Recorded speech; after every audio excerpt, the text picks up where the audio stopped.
Fala galera, tudo na paz, tudo tranquilo, tudo ok? Galera, hoje já é nítido que a gente vai falar do nosso parceirão aí, né? Nosso Brasilzão. E hoje, pessoal, a gente vai dar continuidade às questões o quê? As questões aí ligadas aos recursos naturais do território brasileiro. Ou seja, a situação natural é a situação aí que nós podemos inserir como continuação aí dos fatores físicos e naturais do Brasil, né? Então, uma aula aí bonita que eu usei, esse garotão aqui, o meu mapa, o meu parceiro, o meu fechamento, nós falamos sobre as massas de ar. Automaticamente, quando a gente fala de massas de ar, a gente fala de fatores climáticos. Fatores climáticos, tipos de clima do território brasileiro. Eu posso falar para vocês também sobre o bioma brasileiro. Bioma? Professor, o que é bioma? Vamos lá, galera. Bioma nada mais é do que as vegetações do território brasileiro.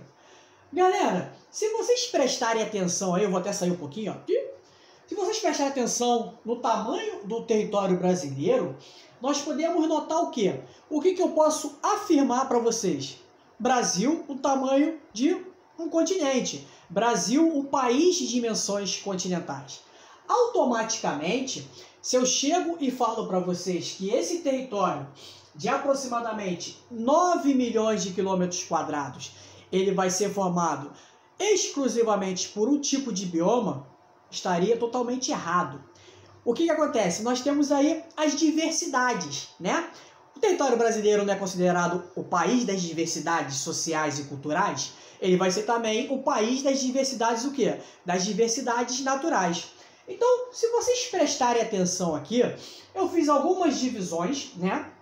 Com a minha letra bonita, minha letra mais linda aí. Me dediquei muito para chegar a esse patamar dessa letra bonita. E através das explicações, a gente vai conseguir identificar o que eu escrevi aqui. Então, caso, meus amigos, vocês não consigam entender o que está escrito aqui, através da minha explicação, a gente vai entender aí. Então, eu botei algumas letrinhas aqui no território brasileiro. Botei aqui, ó, letra A na parte norte. Cadê a letra B? Letra B aqui, ó, no Nordeste. Letra C aqui no Centro-Oeste, né? Letra E também aqui no Centro-Oeste. Cadê? Letra F aqui, ó, na parte Sul. E letra D aqui no Sudeste. Então, essas letras, elas vão ser de suma importância para o entendimento aí das vegetações do território brasileiro. Então, galera, obedecendo uma ordem alfabética, né? A gente vai começar sobre o bioma ou a vegetação amazônica, ou seja, a Amazônia. Então, o que eu posso falar para vocês sobre a questão da Amazônia, desse tipo de vegetação? Em primeiro lugar, pessoal, uma biodiversidade. O que é isso, uma biodiversidade? Nós teremos uma diversidade gigantesca, tanto na questão ligada aos animais, como nas questões ligadas aos vegetais. Ou seja, na floresta amazônica, nós ainda temos alguns tipos de vegetações e até tipos de animais que não tem conhecimento, ou seja, que não foi catalogado, que não tem um nome específico, ele não foi o quê? Não foi registrado. Isso gera o quê, pessoal? Uma vegetação, um bioma com esse tamanho gigantesco que nós temos, com uma fronteira gigantesca aí, gera o fator biopirataria. O que significa isso? Pessoas de outros países entram no território brasileiro, entram lá na região norte, roubam esses animais, esses vegetais e vão patentear em outros países. Então isso é a famosa biopirataria. Então essa biodiversidade ela é gigantesca no território, na região norte lá, na floresta amazônica. Outra questão que nós temos é uma vegetação o quê, pessoal? É uma vegetação úmida. O que significa isso? Se nós pegarmos a localização da floresta amazônica, eu posso afirmar para vocês que é uma região com uma floresta equatorial. O que significa isso? Um clima equatorial. Lembrando, galera, diversidades climáticas. O Brasil ele está numa zona tropical, mas ele não é tropical de um modo geral. Ele terá aí diversidades climáticas. Então, essa floresta ela vai ser o quê? Ela vai ser úmida devido a dois fatores. Está inserido numa região com clima equatorial, né? Linha do Equador, uma região bastante quente. E nós temos um fator primordial para que essa região seja úmida. Na floresta amazônica, nós vamos encontrar aí a maior bacia hidrográfica do território mundial. Ou seja, o maior rio, que é o Rio Amazonas, e a maior bacia hidrográfica.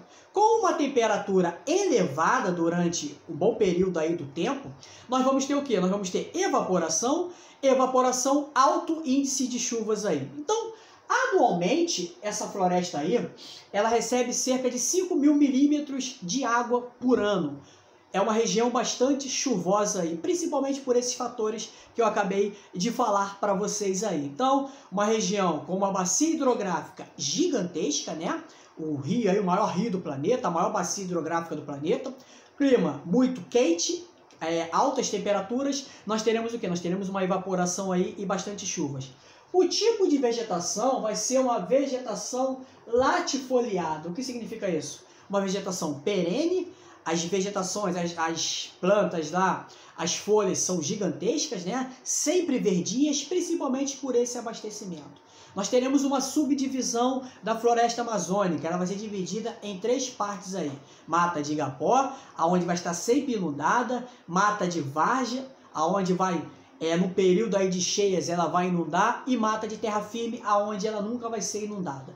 Então, o que eu posso afirmar para vocês? Eu posso afirmar para vocês que essa região aí, caracterizada por uma biodiversidade gigantesca. Nós teremos aí vários tipos de animais, vários tipos de vegetais. É uma região que é uma das regiões com a maior biodiversidade do planeta aí.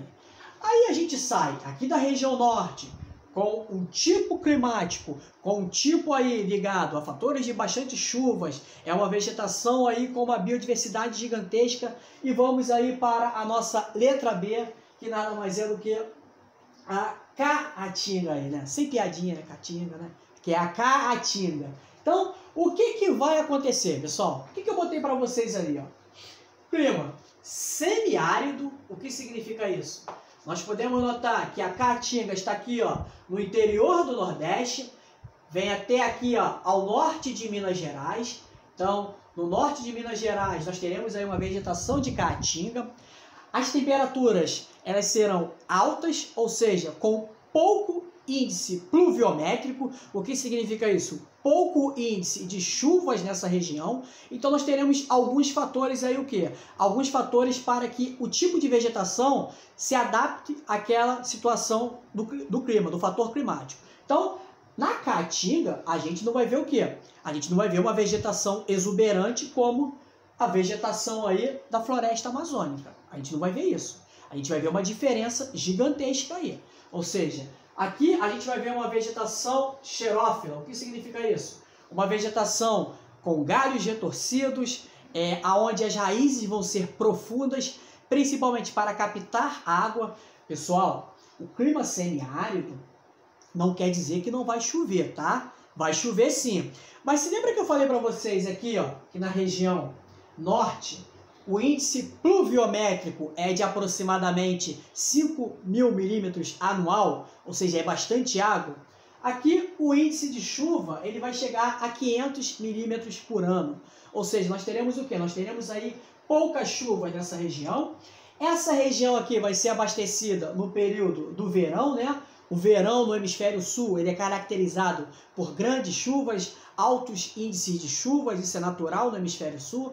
Então, durante dezembro e até aquele mês, qual é aquele mês que tem aquela música, hein? São as águas de março fechando o verão. Desculpa aí, pessoal, me empolguei. Então, até março aí nós teremos o quê? Nós teremos aí o índice pluviométrico que vai abastecer essa região. Então, é uma região com um clima semiárido, uma vegetação que é uma vegetação espaçada. Não teremos aí uma vegetação densa como a floresta amazônica. Outro tipo de vegetação, que a gente sai agora da letra B e vai para a letra C, bem próximo aqui, ó, da Caatinga e da floresta amazônica, eu posso afirmar para vocês que o Cerrado ele é caracterizado por um bioma de transição, ou seja, transição aqui, ó, da Caatinga para o Cerrado e também da floresta amazônica para a Caatinga. Então nós teremos o quê? Um bioma de transição, ele vai estar no meio aí dos dois. Esse bioma também, olha ele aqui, pessoal, sua formação vai ser na sua maior parte aí formado de arbustos. O que significa isso? aquela vegetaçãozinha, que vai ter ali um arbustozinho bonitinho, né? Espaçado, a gente não vai ver um arbusto do lado do outro, assim, ó, como se fosse uma floresta amazônica, todo mundo coladinho, né? Nós teremos o quê? Nós teremos aí esse espaço aqui. Esses arbustos também, eles vão ser adaptados, principalmente porque é uma região com o clima também, aonde as temperaturas são mais elevadas. Nós podemos notar que o cerrado, ele está no coração do território brasileiro, ou seja, ele está mais no interior. Quanto, pessoal, mais distante do oceano, quanto mais dentro do continente, as temperaturas vão ser o quê? As temperaturas vão ser mais elevadas no verão e nós teremos invernos mais rigorosos. Então, essa distância vai gerar o quê? Por exemplo, uma região bastante seca no verão. Então, o tipo de vegetação vai ser uma vegetação arbustiva.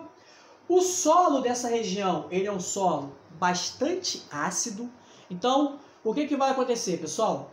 A partir da década de 60, década de 70, principalmente nesse período que nós temos aí a construção de Brasília, automaticamente a agropecuária, ela sai aqui da região sul e vai para o centro-oeste brasileiro. Mas o centro-oeste brasileiro, com o solo ácido aí, ele não é propício a cultivo de alguma coisa, né? Mas com algumas técnicas aí, eles começam a jogar produtos no solo e esses produtos aí vão diminuir o nível de pH. Então nós temos aí a tabelinha de pH de 0 a 7, o solo ele é muito ácido. De 7 a 14, ele vai ser o quê? Ele vai ser menos ácidos aí. Então, com algumas técnicas, eles começam a fazer o quê? Eles começam aí a diminuir a acidez desse solo aí. Diminuindo a acidez desse solo, a agropecuária vai para o centro-oeste e vai gerar impactos ambientais aonde? Impactos ambientais no nosso cerrado. Hoje, o nosso cerrado, ele é um dos biomas que mais sofre o quê? Que mais sofre impactos ambientais, principalmente aí caracterizado pela expansão da agropecuária. Então, nós podemos notar, pessoal, que foi falado para vocês aqui, de 3 biomas aí. Nós começamos com a floresta amazônica, a caatinga e o cerrado. Como nós temos diversidades aí, nós teremos várias formas, né? Várias situações, não paramos somente em 3. Então a gente sai da C e vamos para o litoral brasileiro. Ou seja, olha o desenho aqui, pessoal. No Rio de Janeiro continua lindo.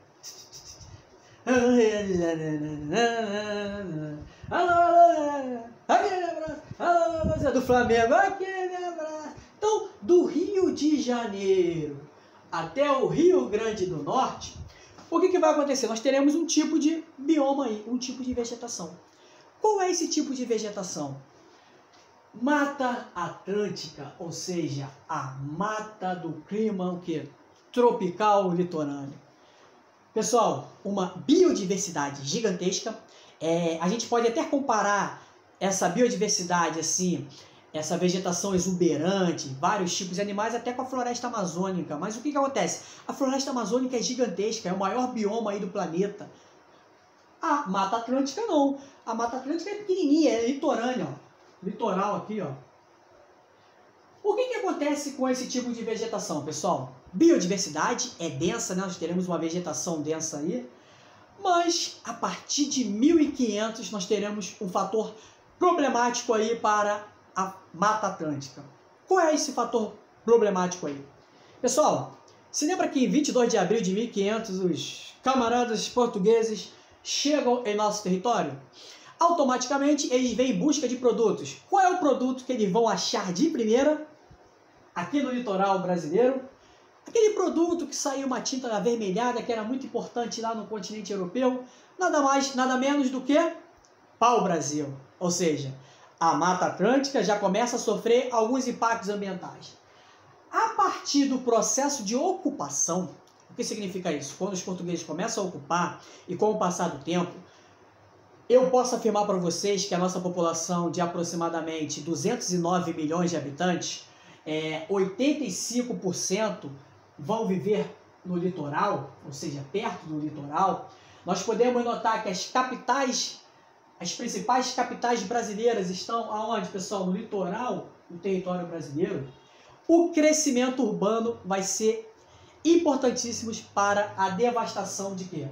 A devastação aí da nossa Mata Atlântica. Então, a partir da sua ocupação, a expansão, ou seja, a nossa ocupação, ó, é do litoral para o interior. O nosso vício de morar no litoral continua até os dias atuais. Automaticamente, quando a urbanização ela começa a crescer, a devastação na Mata Atlântica, ela começa o que? Ela tende a aumentar, isso é natural, isso é normal, né? Ninguém vai morar na floresta, ninguém vai morar em cima do pau-brasil. Nós fizemos o que? Nós devastamos e criamos cidades aí, urbanizamos. Então, essa Mata Atlântica, ela sofreu o quê? Ela sofreu impactos aí da urbanização. Então, nós podemos notar que essa urbanização gerou a devastação da Mata Atlântica. Então, a Mata Atlântica de 1500, atualmente só resta aí 8% dela. Ou seja, nós vamos ter resíduo aí da Mata Atlântica no Rio de Janeiro, aqui na Floresta da Tijuca, né? Outras partes aí no litoral. Mas nós podemos notar que a questão urbana foi primordial para a finalização desse quesito aí ligado à Mata Atlântica. Então, a gente sai da Mata Atlântica e vamos para o famoso Pantanal, né? Pantanal mato-grossense. O que a gente vê de Pantanal? Onça pintada, jacaré, mais o que? Peixes, ou seja, turismo, né? Então, é uma planície inundável, ou seja, é uma região baixa, onde a maior parte do período aí ela vai estar sempre inundada. Vai ser aqui, se encontrar no Mato Grosso do Sul, pedacinho de Goiás ali, com uma biodiversidade gigantesca também. É uma das regiões com uma biodiversidade gigantesca aí, esse bioma. E o nosso último bioma, que nada mais é no sul do território brasileiro, vai ser os pampas aí, ou os campos. Ele vai ser formado de herbáceas. O que é isso, uma vegetação herbácea? Nada mais é do que uma vegetação rasteira, os famosos campos, as gramíneas, né, que a gente vê muito no sul, aqueles filmes antigos que falam lá da chegada dos italianos no sul, cara a cavalo correndo no campo, cara bonitão, estilo aqui o professor Cristiano, né, correndo no campo. Com o clima subtropical, já é um clima aí com a temperatura mais o quê? Mais amenas, né? Temperatura mais agradável, não tem aquele calorzão insuportável do Rio de Janeiro no verão. Tem altas temperaturas no sul? Tem altas temperaturas, mas com o clima subtropical aí nós teremos o quê? Nós teremos uma temperatura agradável. E esse bioma, ele vai ser caracterizado pela pecuária. Se lembra da pecuária aí? Nos fatores históricos, nos fatores econômicos? A importância da pecuária aqui na região sul, ó, que ela sai da região sul e vai para outras regiões do território brasileiro aí. Então, nós podemos notar que o pampa, ou os pampas, ele vai ser caracterizado por essa situação. Então, galerinha, o que nós podemos notar nessa aula aí, no que eu acabei de falar com vocês? O tamanho gigantesco do nosso território, ele vai ser primordial e essencial para essa diversidade. Por exemplo, se o território brasileiro tivesse só a região sudeste, só Rio de Janeiro, São Paulo e Minas Gerais, nós íamos ter aí somente 2 biomas, né? Floresta, Mata Atlântica e pedacinho de Caatinga aqui, né? Mas como o nosso território ele é de tamanhos gigantescos aí, nós vamos ter o quê? Nós vamos ter uma biodiversidade, uma diversidade, né? Uma biodiversidade. Nós teremos aí vários fatores ligados ao quê? Vários fatores ligados à questão da formação vegetal do nosso território. Pessoal, em primeiro lugar, eu espero que vocês tenham entendido, espero que vocês tenham gostado. Beijão do tio Cris e até a próxima aí, galera. Tamo junto!